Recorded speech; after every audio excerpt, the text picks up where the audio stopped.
Hello दोस्तों, मैं सतीश कुमार आप सभी का लर्न ऑन इस चैनल में स्वागत करता हूं। दोस्तों, आज हम 12th क्लास पॉलिटिकल साइंस का 5th लेसन देखेंगे सेकंड बुक का।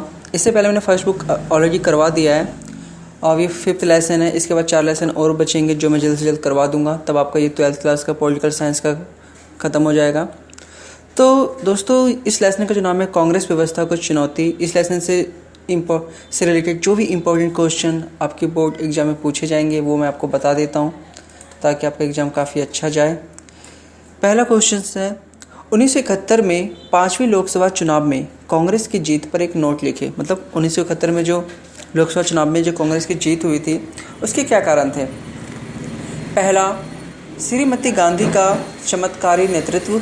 मतलब ये जो जीत हुई थी 1971 में, कहीं ना कहीं गांधी जी का काफ़ी ज़्यादा प्रभाव था, उन्हें आम लोगों ने काफ़ी ज़्यादा पसंद किया था, इसलिए कांग्रेस को काफ़ी ज़्यादा बहुमत प्राप्त हुई थी। फिर दूसरा, गरीबी हटाओ का नारा, क्योंकि श्रीमती इंदिरा गांधी ने गरीबी हटाओ का नारा दिया जिसे आम जनता ने काफ़ी पसंद किया और इंदिरा गांधी को वोट दिया। और उसके जो विरोधी थे उन्होंने क्या नारा दिया था, इंदिरा हटाओ, जिसको आम लोगों ने बिल्कुल भी पसंद नहीं किया। तीसरी बात जो थी वो थी कांग्रेस दल पर श्रीमती गांधी की पकड़। कहने का मतलब है कि जीत के कारण ये भी था कि गांधी जी की पकड़ जो कांग्रेस दल पर काफ़ी ज़्यादा थी। कोई भी नेता श्रीमती इंदिरा गांधी की बातों को नकार नहीं सकता था, उनकी बातें सभी मानते थे। तो ये सारी चीज़ें हैं कहीं ना कहीं जो लोकसभा चुनाव में कांग्रेस की जीत के कारण बने। अगला क्वेश्चन, 1969 में कांग्रेस के विभाजन के क्या कारण थे। ये भी क्वेश्चन नॉर्मली पूछा जाता है कि 1969 में जो कांग्रेस का विभाजन हुआ था वो क्यों हुआ था। पहला, राष्ट्रपति पद के उम्मीदवार के विषय में मतभेद हो गया था।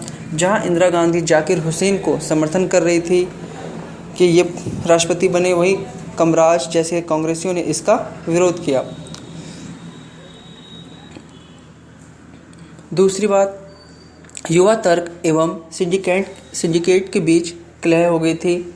जहां युवा तर्क बैंकों के राष्ट्रीयकरण एवं राजाओं के प्रिवी पर्सों को समाप्त करने के पक्ष में था। प्रिवी पर्स का मतलब होता है जो राजा महाराजाओं को जो विशेष प्रकार की सुविधा दी गई थी उनको समाप्त करने के पक्ष में थे, वही सिंडिकेट इनका विरोध कर रहे थे।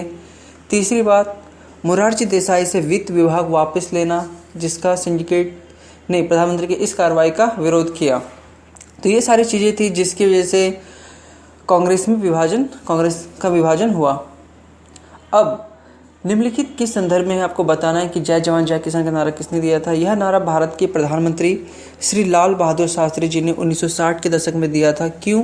क्योंकि उस समय भारत को युद्धों का सामना भी करना पड़ रहा था। आपको पता ही है 1960 के दशक में एक तो चीन के साथ युद्ध हुआ, दूसरा फिर पाकिस्तान के साथ युद्ध हुआ था, इसलिए युद्धों का सामना करना पड़ रहा था तथा साथ ही भारत में खाद्यान्न संकट भी पैदा हो गया था, इसलिए ये नारा दिया जय जवान जय किसान।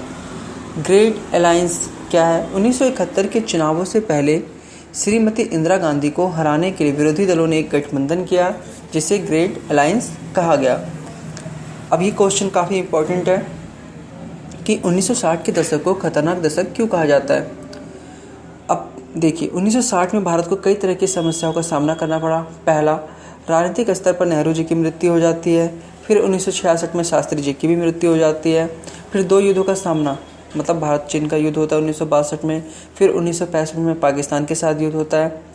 इसी दशक में भारत में भारी खाद्यान्न संकट भी पैदा हो जाता है। ये सारे पॉइंट्स है, इसको आपको एक्सप्लेन करना है कि भारत ने 2 युद्धों का सामना किया। तो 1962 में चीन के साथ जो युद्ध हुआ उसको अच्छे से एक्सप्लेन करना है कि कैसे चीन ने भारत पर आक्रमण कर दिया।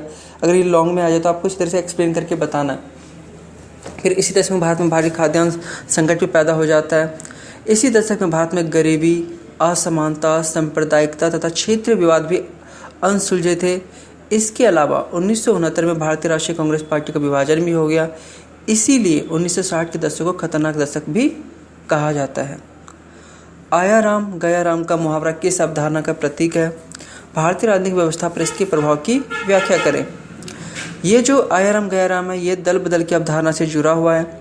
1967 के आम चुनावों में विधायकों द्वारा जल्दी एक पार्टी को छोड़कर दूसरी पार्टी में शामिल होने के कारण यह शब्द अस्तित्व में आया था। इस प्रकार की घटनाओं ने राज्य की सरकारें के बनने बिगड़ने में बड़ी महत्वपूर्ण भूमिका निभाई।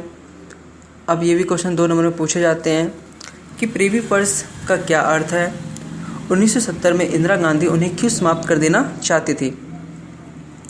भारत में देसी रियासतों के विलय से पहले सरकार ने यह आश्वासन दिया था कि रियासतों के तत्कालीन शासक परिवार को निश्चित मात्रा में निजी संपदा रखने का अधिकार होगा। इसके साथ साथ भारत सरकार ने उन्हें कुछ विशेष भत्ते देने का भी आश्वासन दिया था। इसी व्यवस्था को प्रिवी पर्स कहा जाता है।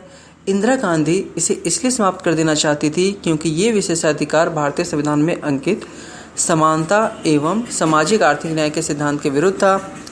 अतः 1971 में संवैधानिक संशोधन द्वारा इसे समाप्त कर दिया गया। श्रीमती इंदिरा गांधी ये भी मानती थी कि ये जो सुविधाएं जो इन राजा महाराजाओं को दिए जाते, इतने पैसे इन पे खर्च किए जाते, अगर ये आम जनता के लिए खर्च किए जाए तो ज़्यादा अच्छा होगा। इस वजह से भी इसको समाप्त किया गया था। गरीबी हटाओ का क्या अर्थ है, ये तो आपको पता ही है कि श्रीमती इंदिरा गांधी ने 1971 के लोकसभा चुनाव में, आम चुनाव में ये नारा दिया था, जिसे आम जनता ने काफ़ी ज़्यादा पसंद किया था। सन 1971 से 72 के पश्चात भारत सरकार के समक्ष आने वाली किन्हीं दो समस्याओं को सूचीबद्ध कीजिए। पहला, गुजरात एवं बिहार आंदोलन, क्योंकि इन आंदोलनों ने सरकार के लिए एक समस्या पैदा कर दी थी, क्योंकि गुजरात में नवनिर्माण आंदोलन हुआ था, बिहार में जो आंदोलन हुआ था जयप्रकाश नारायण के नेतृत्व में ये हुआ था। और दूसरी बात, अधिक एवं अच्छी फसल का पैदा ना होना, तो ये एक समस्या थी जो कि 1971 और 72 के समय देखी गई थी।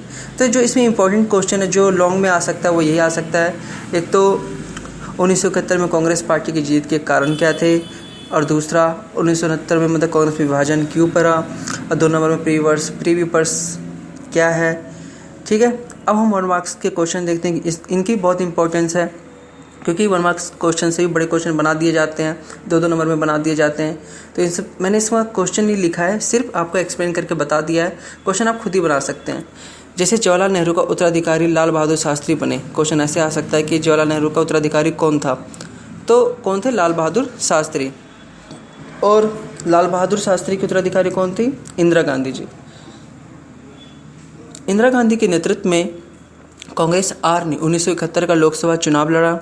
इंदिरा गांधी ने खुलेआम अंतरात्मा की आवाज़ के अनुसार वोट डालने को कहा। 4 राज्य जहां 1967 के चुनाव के बाद गैर कांग्रेस सरकारी बनी, वो इस प्रकार है: पंजाब, राजस्थान, उत्तर प्रदेश, पश्चिम बंगाल, मतलब वहाँ पे कांग्रेस की सरकार नहीं थी। और जहाँ कांग्रेस की सरकारें बनी वो थे महाराष्ट्र, आंध्र प्रदेश, मध्य प्रदेश और गुजरात। नेहरू जी की मृत्यु 1 नंबर पूछा जा सकता है, 27 मई 1964 को हुई। राम मनोहर लोहिया कौन थे? राम मनोहर लोहिया समाजवादी नेता एवं विचारक थे। 1963 से 1967 तक लोकसभा के सदस्य रहे। वे गैर कांग्रेसवाद के रणनीतिकार थे। उन्होंने जवाहरलाल नेहरू की नीतियों का विरोध किया। युवा तुर्क कांग्रेस में युवाओं से संबंधित था। युवा तुर्क कौन थे? तो मतलब युवा तुर्क कांग्रेस में युवाओं से संबंधित था। इसमें चंद्रशेखर, चरणजीत यादव, मोहन धारिया, कृष्णकांत जैसे युवा कांग्रेसी शामिल थे। युवा तर्क ने समय समय पर श्रीमती इंदिरा गांधी का साथ दिया।